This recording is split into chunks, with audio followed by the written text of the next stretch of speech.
That's me driving towards an unauthorized outpost deep into the West Bank. And when I got to the outpost, I expected the family I was meeting with to hit me with an earful of ideology and a sermon on why the Jews deserve to live in this land more than the Palestinians do. Instead, we played music. We ate food from their land, and we talked more about the perks of living in the desert. Close to Jerusalem, the best view, the best weather, close to my parents. Yeah. Excellent, it's perfect. These people don't own guns, they don't lock their doors. I visited 15 settlements out here in the West Bank to find out what motivates the people who are at the forefront of one of the world's most difficult and protracted conflicts.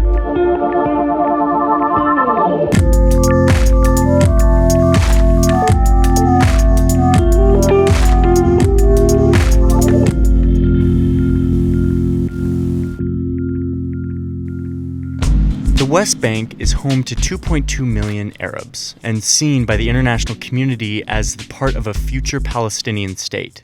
But there are also more than 400,000 Israeli settlers living out here, which is about 5% of Israel's population. You can learn all about how they got here in the first part of this series.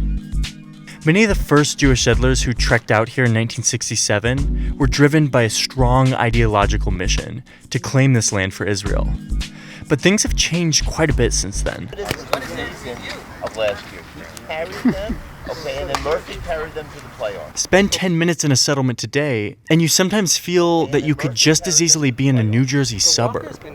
Walker has been out the last 3 days because he's got a back problem and his wife is due. We're here just to, play a game, have a good time. Clean roads, big houses, quality parks, good schools, close by shopping, a university. You ask people why they moved out here, and instead of the original mission to push forward the Israeli state, you hear things like a very good educational system. So there's a very nice country club. We wanted to be able to have a bigger place. It's a great place to raise kids. It's a beautiful view, and it's our beautiful land, and I love looking at it all the time. We were looking for a Jerusalem suburb that we could afford, that was a manageable commute. Close to Jerusalem, Extremely close to Jerusalem. The quality of life is so much better. It has nothing to do with politics. Having a little bit more quiet. Most people here work in the city, and you come back here at night, you come back here in the afternoon, and it's just relaxing and quiet. Between the puppet show for the kids, the bump-in bar mitzvah party, and the 100 other examples of seemingly ordinary suburban life, it's hard to remember that these settlers are living at the edge of an intense conflict. Нет таких очередей, нет такой плотности населения, как в больших городах. Они видят в окно, они видят деревья и цветы, которые они сами посадили. Эти деревья большие я посадил, когда купил эту квартиру. My wife and I had certain criteria. One was we wanted to walk out of our back door and be hiking in 5 minutes. Now, of course, there's still ideology here. Many residents of these communities feel connected to the settlers' original mission to resettle the hills of the ancient Judean Samaria from the Bible, which they call the cradle of our entire civilization. Yeah? But ideological motivations for living out here are usually 4 or 5 items down the priority list, with quality of life reasons being the main drivers. To tell you if my ideological reasons was the major motivation to move over, I won't lie, and that wasn't one of the major things. I wasn't trying to make a statement. I was trying to find a place that would be a good place, a safe place to raise our kids, and this was the choice. It wasn't at all something that was like one of the criteria, but it happened to be a real perk. Of course, the hardcore back-to-the-earth settlers still exist. Here I am with a guy who doesn't want his name or face in my video. He lives in another outpost, illegal even to the Israeli government. There's no baseball league or bagel shops in this community. God promised to us that this is our land, and we can grow here if we listen to Him. This renegade culture of taking over hilltops once characterized the settlement movement.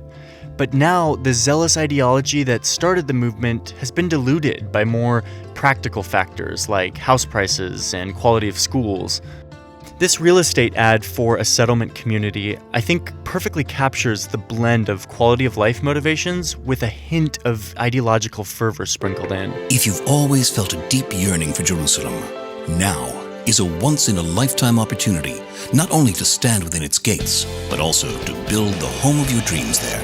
The tranquility of a picturesque setting and crisp mountain air, with all the benefits and amenities that Jerusalem has to offer.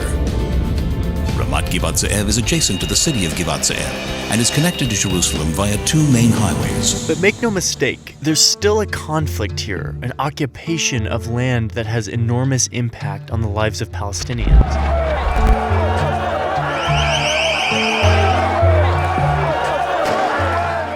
It sounds paradoxical, but this just seems like the safest place in the world. One of the reasons why life in many settlements is so peaceful and pleasant is that the government invests proportionally more public money into the settlement communities than it does in mainland Israeli communities.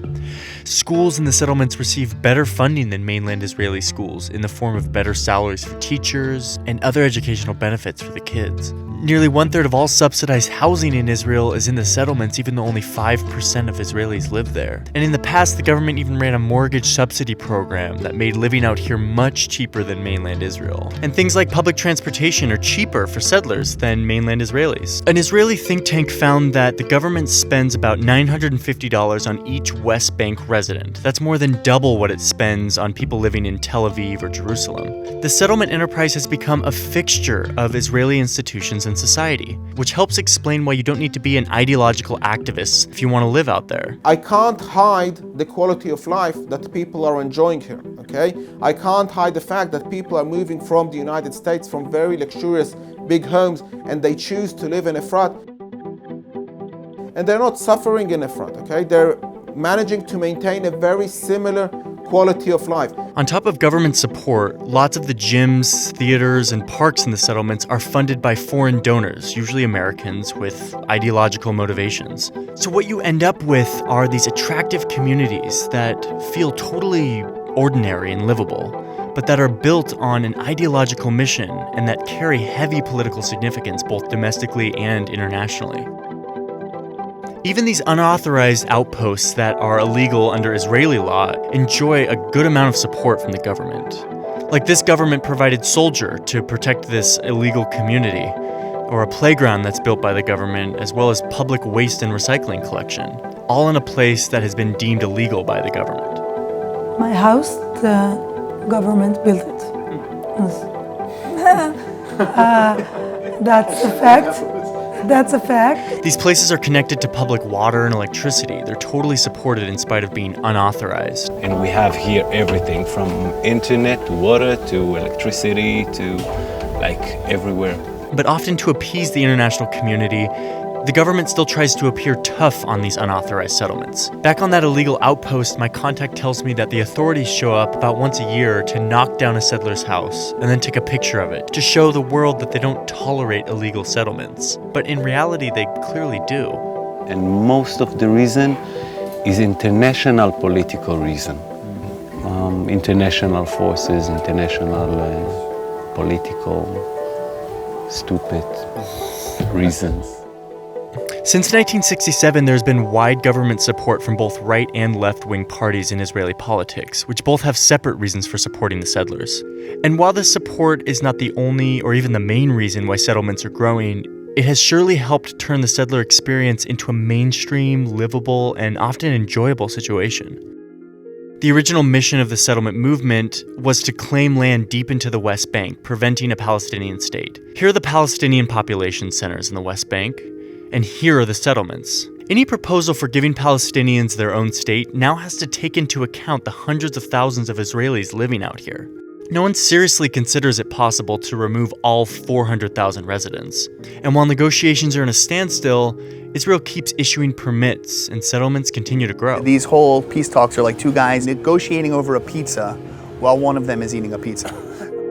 Just a few weeks ago, the housing minister announced that he foresees this region down here, called Gush Etzion, growing from 7,000 residents, which it is currently, to 500,000 in the next 10 years. Israeli settlements are universally condemned among the international community, but no matter what you think of them, it's hard to imagine that they're going away anytime soon. What did you think that I was living in? You thought I was living in some sort of tent? That I was riding camels? What did you have in your imaginary picture the settlement movement. There are 500,000 people living here in solid homes. Before 1996, there were 100,000 Jews living over the Green Line. Today, we're approaching 500,000. And that number is just growing. Jewish people have come home. That's not going to change.